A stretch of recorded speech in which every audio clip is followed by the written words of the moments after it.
Our veterans need your support.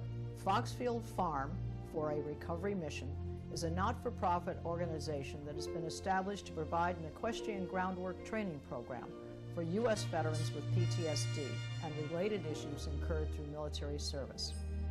This curriculum will be offered at absolutely no cost to any veteran participating in the program. This foundation will also incorporate the repurposing of rescue horses and locating new, responsible owners.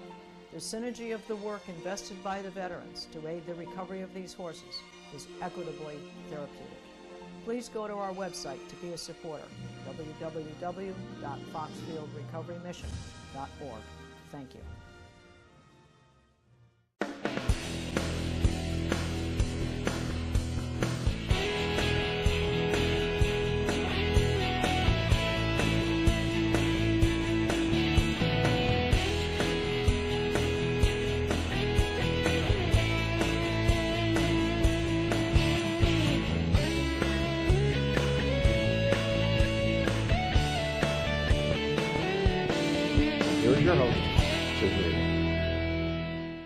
Hello, and thank you for joining me today.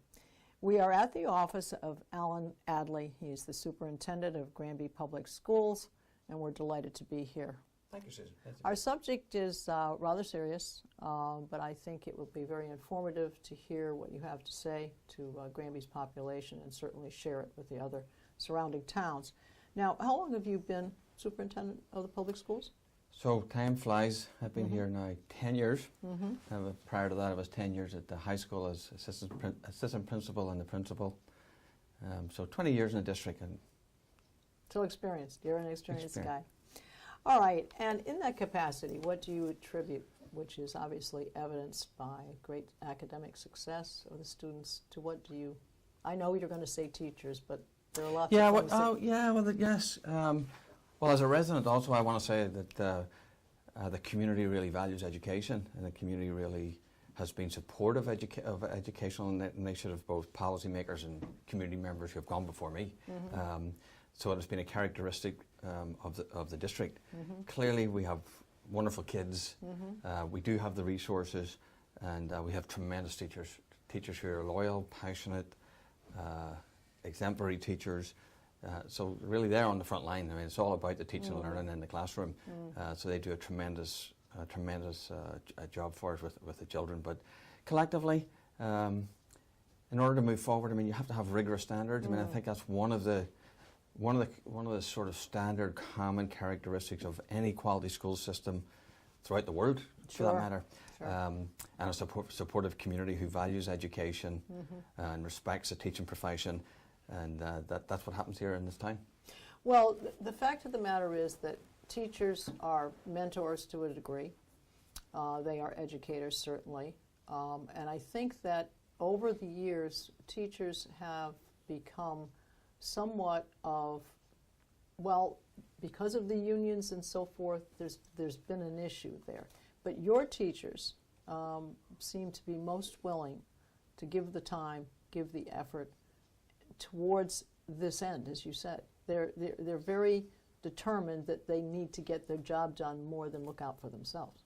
They're committed 100% to kids. That starts, honestly, that starts right at the top with my Board of Education, who are dedicated people and set the tone and set the direction and vision for the district, and support both our administrators and our staff beneath them. But everybody's completely, I mean, it's a culture, though. It's a culture. It's a culture developed. Yes, it is. It's a culture because it has to trickle down from the top. If you don't set the tone, then others are not going to follow. So you need to set that tone, and you've done a great job. I have to commend you on it. Thank you. But very proud of this. My staff town. has. So thank you. Yeah. Well, it's a team effort. Thank you. As you say. All right. Now, among your diversified responsibilities are administrative leadership, meeting parental expectations and communications, and academic curriculum is the overall cultural quality of the school and the safety of Granby student population.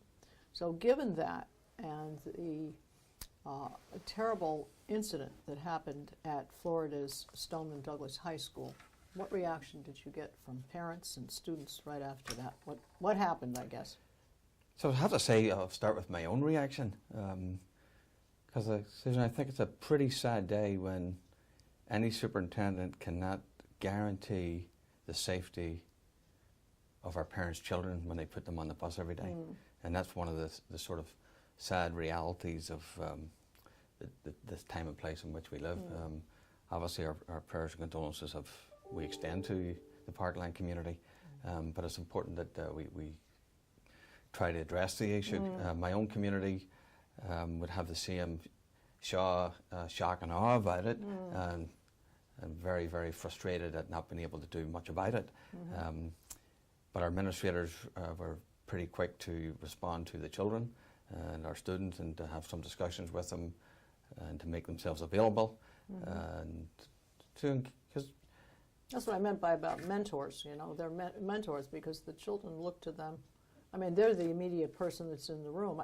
How actually, the time frame, I think it was sometime in the morning when it actually happened. Did news, obviously you found out about it right away. You were alerted to it. Was it by listening to TV, media, whatever, or was it local authorities? And do the local authorities, when they hear something like that, immediately do something? What happens to local police? Do they react and say, gee, we... So immediately after an event like that, depending on the proximity, right? If it's in Florida, one thing. If it's in Connecticut, that'd be another event, which sadly it was some years ago. But at that point, I heard it on the local media, to be honest with you. And at that point, we certainly have communication with our administrators to see if there's anything that we need to do in quick response or otherwise, just given where this was. But clearly people were put on notice to follow the regular protocols and so on and so forth that we already have in place. So there's nothing different in that capacity for safety for the day that we needed to do. Okay. But when would you say the time frame for the students to hear about it? Or did parents call you right away? Oh, I think that our students are well tapped into social media. Okay. In many cases, they know before we do. Okay. With social media. You know, since then I've obviously got parents, some parents who have asked what our response might be, particularly to some safety issues. How are we responding to the national walkout? So those are typically the responses that parents have been asking, both of my principals in the building and certainly of myself. Well, because once they hear about it, you've got to be careful that there aren't going to be copycats. Now, because the other thing you've got is not only the actual happening, but they're the threats. Have you had many threats in the past in the school? Of any kind, threats of any kind, whatever it may be? So to individuals, to the school as a whole? Clearly, by experience, we haven't, thankfully, have not had to deal with something of the nature of Parkland. Sure. Right? And God forbid that we ever do have to do that. We're like any other comprehensive high school system. We deal with all the same issues and all the same concerns from students, parents, and adults. So it's a typical high school. I can't say that. Certainly, we have not had the threat of that level at all. That certainly has not been the case. Okay, so the threats have been perhaps at a level that can be taken care of on an individual basis, and there hasn't been an overall, no writings in the boys' room on mirrors or girls' rooms or whatever, none of that type of thing. We have a bomb, like over the years we have had a bomb scare, right? Yeah. In terms of, you may remember we were right on. We've been very fortunate. We were right on Route 20, but I mean those things were things that may have been on a bathroom or something. Sure, to go back some years, but at some point we've experienced certain things along the way. All right, so that actually is attributable to the community as a whole, because not having a reading on what else goes on in Connecticut, with the exception of what happened a number of years ago. The fact that means then that we have parents who are bringing up responsible students, that even despite the social media things, despite what they see, you actually have children who are being given good direction by the parents. You are having good direction and progress in school, and people are able to focus on their academics versus the fear of what's going to happen next. Now, I think that also has to be recognized too, and I think that people here in Granby, I think you should be very proud of the fact that we've established that, and hopefully there won't be anything to break that, because violence these days in the games, on TV, in the movies, and incidents such as in Florida are always there. So I think we've been very fortunate, but you know, it makes you wary. Now, you say you haven't had any situations. Sure. But what is the normal, if it were to happen? And it could be anything. It could be, okay, there's a nuclear missile coming over, or there's a bomb threat, or whatever. What have been your procedures, and is there anything that's changed? So let me just say that also, like our high school, we deal with the same social, emotional issues that our students bring, and we do have those issues. So it's critically important that we create a culture where students feel safe, based on relationships between the kids themselves, the adults. It's critically important that we create a culture where kids feel comfortable talking to adults and sharing information that may concern them or may concern them for the safety of other kids. Right. These are all critical components. In all honesty, in the state of Connecticut, in fact across the nation, we can't require people to be treated. We just can't require that. And in many cases, many of our clinical institutions are just overwhelmed. But again, the main thing for us is really going back to a culture of strong relationships with the kids where they sort of feel safe. So you have locked doors, is that right? I mean, so on a day-to-day basis, what are the safety measures? So over the past, I don't know, let's say from 2015 right through to 2020, because we've got one going at the moment, we probably have spent close to, or will have spent close to $2 million on safety, the physical safety of the actual building itself. Right? Okay, so safety glass. So it's hard sometimes to really explain everything or to share everything because of the safety nature. Yes. I don't want I see. You don't really don't want to the explain everything we have. Gotcha. But the typical things that do, I think what parents would expect is what's reasonable for the school system. Yes. I tend to look at that lens, and what's reasonable to expect of a training system to have. So I think that you'd expect entrances hardened, you would expect cameras, you would expect training, and that's really the big thing. That any letdowns in some cases may not just be the structural part; it may just be the cultural part of what we as people have to do and what children have to do. But are teachers trained? You know, that if such a fire happens, you know, not intentionally set or whatever.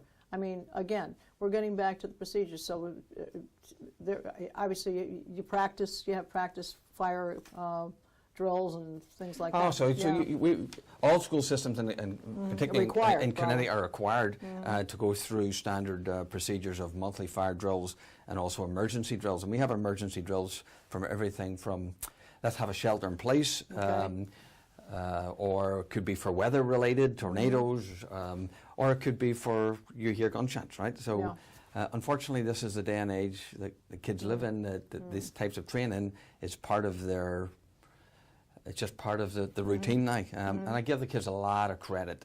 They respond well, they respond respectfully, they understand it's serious. And for teachers too, I mean, teachers are there to inspire kids, but today they're also there to protect them. Yeah. Well, I think one of your challenges too, not on such a violent nature, but is the calling the weather. I mean, currently we're in the middle of a winter that is, you know, from day to day or week to week.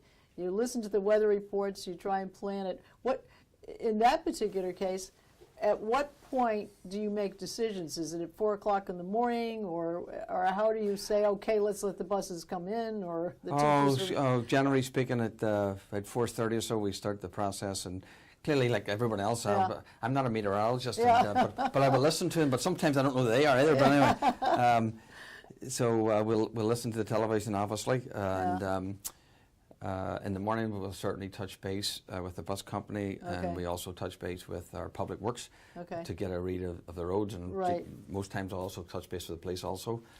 So it's really sort of triangulation of that information.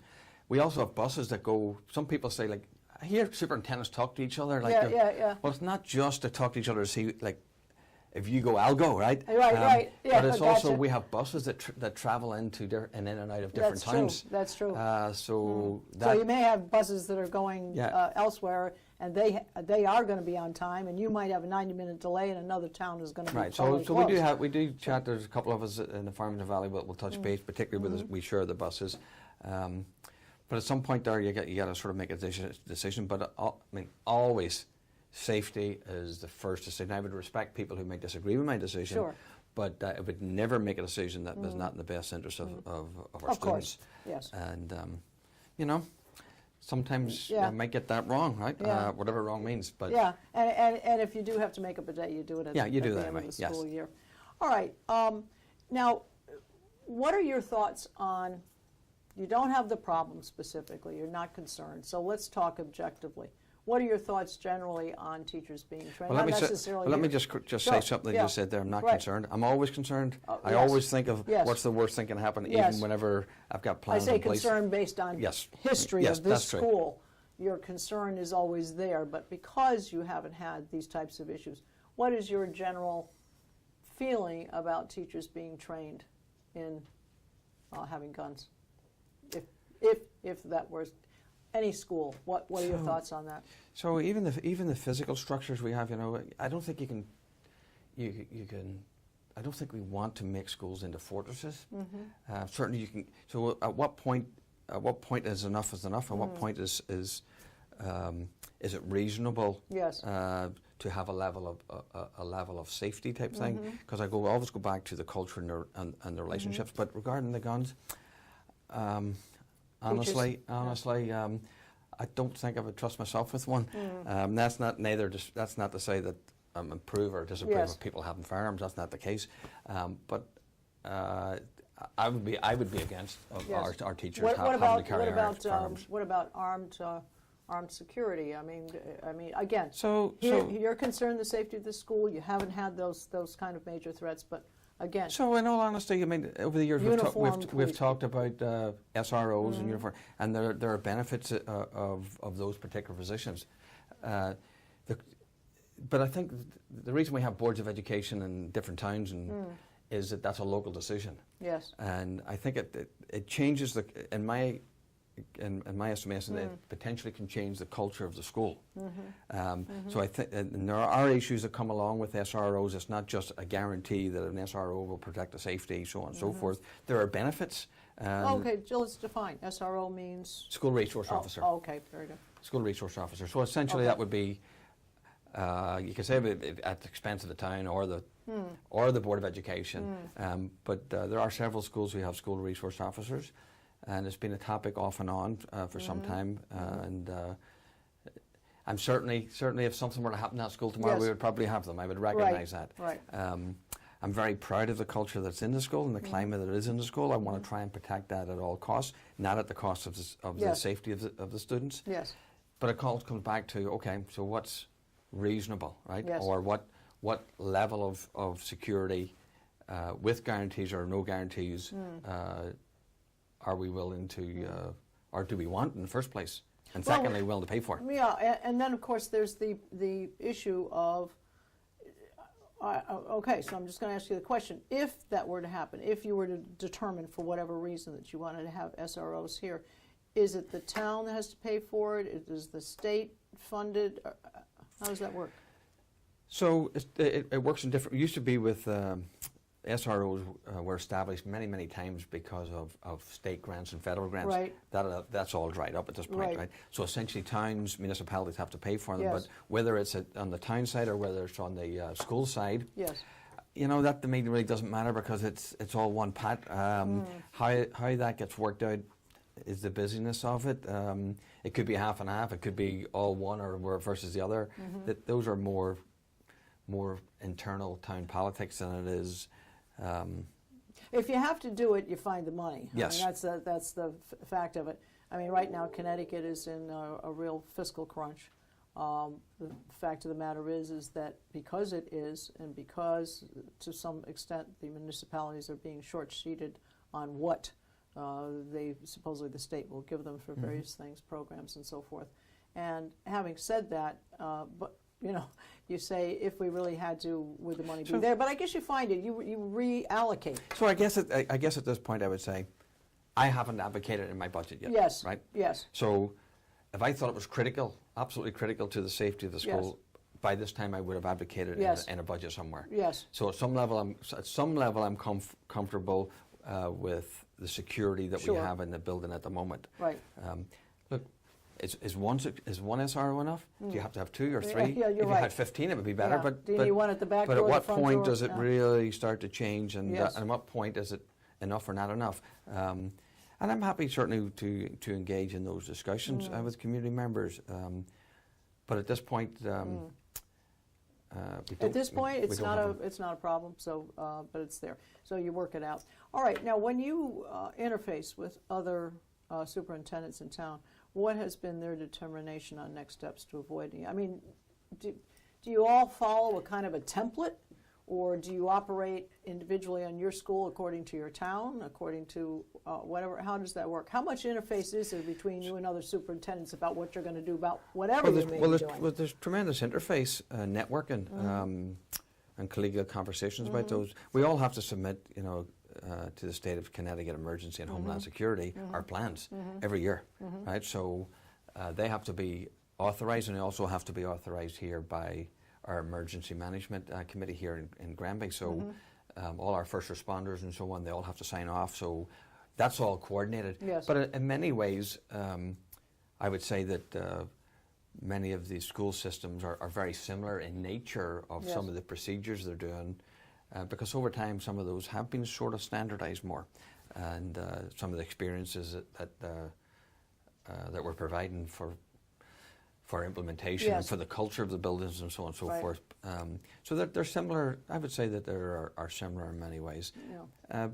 Everybody after Parkland 2, we came together on a reflective process to say, okay, reflectively, did it raise any concerns, more concerns from the teachers or kids or yourself as an administrator, that maybe we need to circle back on, and as we always would do, we would take a learning process and learn from it and implement things and revise where necessary. Yeah, and I think that's important, because you really need the objective opinions Yes. of everyone involved.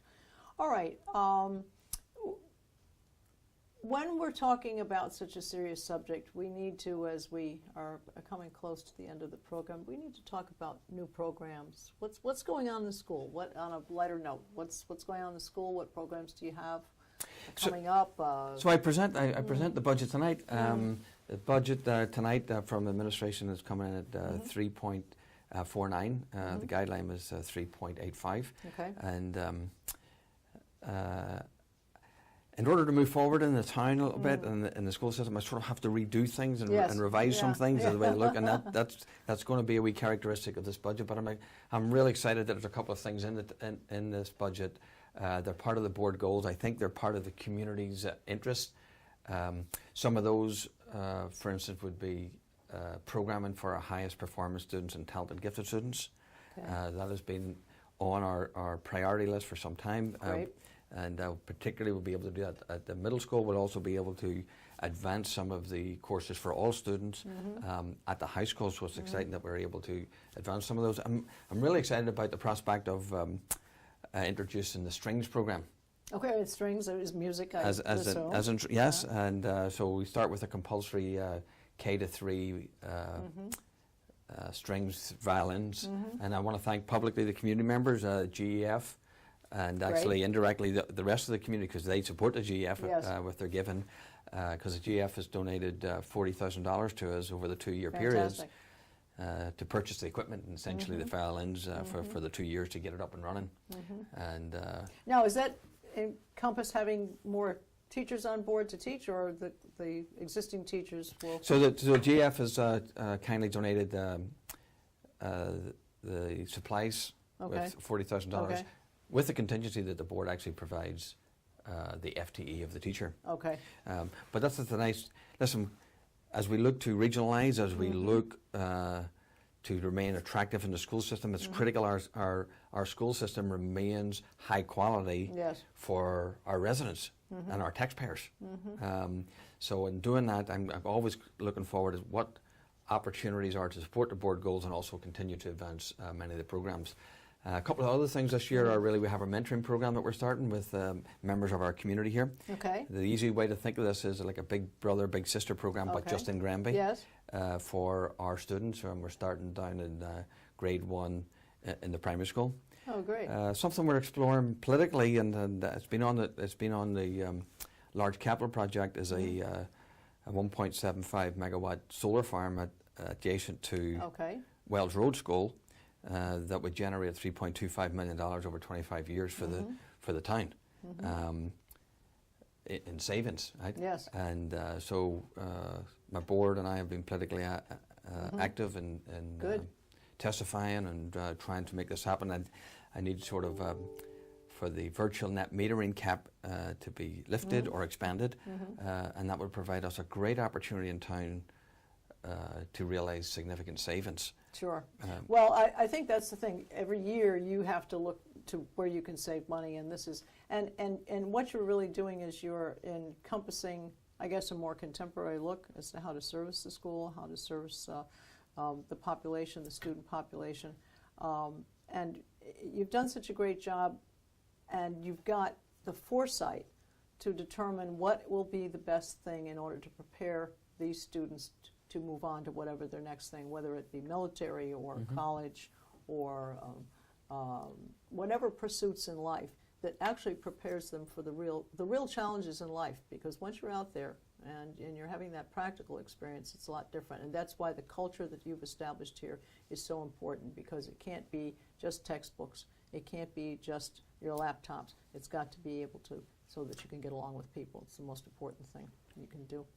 Well, it's been a pleasure. We very much appreciate your time. I know you're very busy with all of your things, and we'd like to give the website. It is for any further information that you would like to have, granby.k12.ct.us, or you can email Mr. Addley at Addley, A-D-D-L-E-Y, at granby.k12.ct.us.